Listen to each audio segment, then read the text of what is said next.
Welcome to another segment on the bench. We're tying you up a Gray Hackle Peacock. Here's a fly that has been around since the 1700s. This is one of the original patterns that ever been tied. Very simple and easy to tie. It's great for beginners. And this fly does produce a lot of fish, lakes, rivers, and streams. Hook and the vise here, we're going to be using a 3906 Mustad. 3906B, size 8.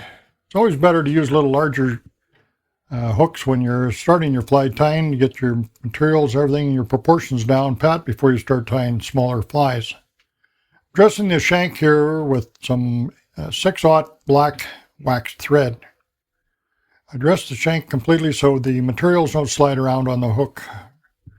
Now what we want to do for the tail tie-in position here is really important, is have right where the bend of the hook is, and that is at the point of the barb. This is the point of the hook, that's the point of the barb. Okay? So we're going to grab our tailing material, which is red hackle fibers. These are red saddle hackle here, this just strung saddle, quite inexpensive and makes good material for this purpose. I'll grab one of the feathers out here. Cut the webby stuff off the bottom. The interesting thing about these Old English wet fly patterns is you'll notice they all had red tails pretty much. And the reason for that is red is a very visible color in shallow water. So it's something to be very mindful of. You'll see some of this, and I do use a lot of red hot spots and strike triggers on a lot of my patterns because it does work. It works great. So we're just going to wrap the butts of the tailing fibers down. The tail fibers are about gape length. Gape or gap, however you want to say it. It comes right in the tie-off point. Just wrap in behind one turn, and it always comes out right straight off the shank. So you can tie these tails in your sleep pretty much. All right, let's get some other material out.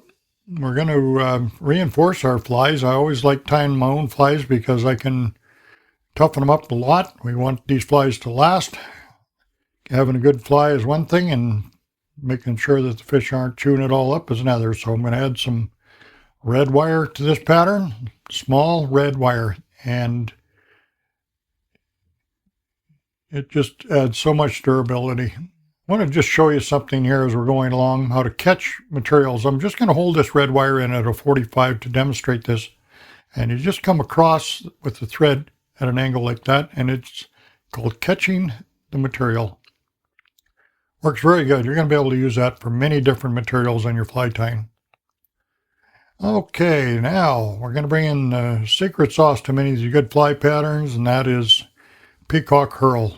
Now this peacock herl I have here is dyed red. This came out many years ago when they started dyeing peacock herl, and I still think it was one of the best things that ever happened to fly tying materials. There's such an iridescence quality to peacock herl, and then if you get the little coloration and to add to the pattern, that's another great addition. So I'm just going to throw a half inch in here. I tie in these peacock herl barbels by the tips, because when I stroke the barbels back, then they get a little fluffier. They stroke out the barbels, so they have great. We're not mashing down these barbs. Now I'm just going to twist this into a peacock herl rope. And that also adds a lot of durability to your fly patterns. So this pattern here looks a little fragile, but it's going to be toughened up quite a bit. I'm taking 2 turns that they had here just to give a little bit of a taper. Okay, just kind of come back over itself a little bit of a small taper. You'll notice it more probably on the 10s and 12s, which you can tie this fly in 10s and 12s are really good sizes also for this pattern. Going to reverse wire, wrap this red wire forward.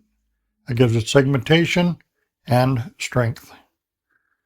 And there we're going to tie a couple turns of front and behind, and front and behind.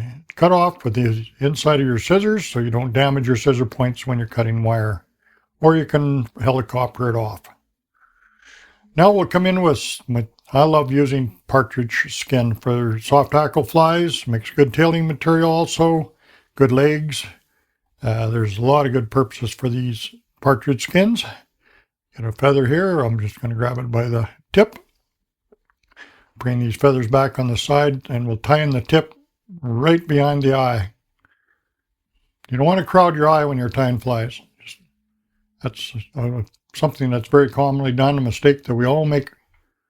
Grab these spring-loaded hackle pliers. I like using those because I can manipulate my feather and fold it, turn it, give it a couple turns going forward, and then I'll tie that butt off. Just wrap it down. And then we'll get a couple turns in there, just pop that off just with scissor points. Get all the materials out of the way from the eye. And just push that a little back with your fingernail.